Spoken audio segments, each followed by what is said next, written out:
සුබ දවසක් යාළුවනි.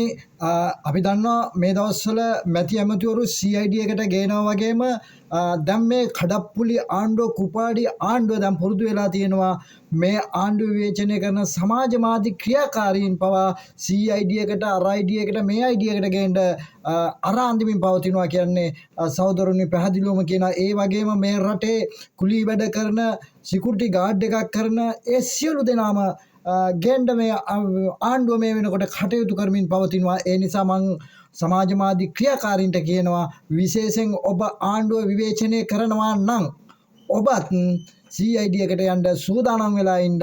මොකද ඒ තරම්ම මේ කුපාඩි ආණ්ඩුව ඒ දෙයට ලෑස්ති වෙනවා කියන එක මම කියන්න කැමතියි. මේක තේරුමක් ඇතුව මම කියන්නේ. මොකද ළඟදීම එවැනි සිදුවීමක් වෙන බවට අපිට ආරංචි වෙලා තියෙනවා.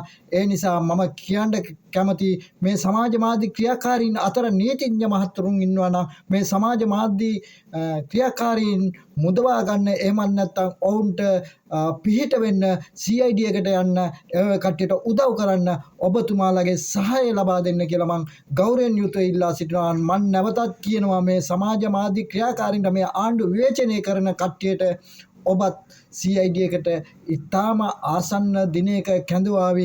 මහින්ද රාජපක්ෂ විතරක් නෙමෙයි, මැති ඇමතිවරු විතරක් නෙමෙයි, අපි සියලු දෙනාට යන්න වෙනවා කියන එක මම මේ අවස්ථාවේදී ප්‍රකාශ කරනවා. ඒ වගේම මේ කුපාඩි ආණ්ඩුවටත් ID එකට මේ ID එකටත් කියන ඒවැනි දේවල් වලට නම් සූදානම් වෙන්න එපා. අපි කිසිසේත්ම බය නැහැ. හිරගෙවල් හතක හරියන්න අපි සූදානම් කියන එක මේ අවස්ථාවේදී ප්‍රකාශ කරනවා. සහෝදරුනි, ජය වේවා.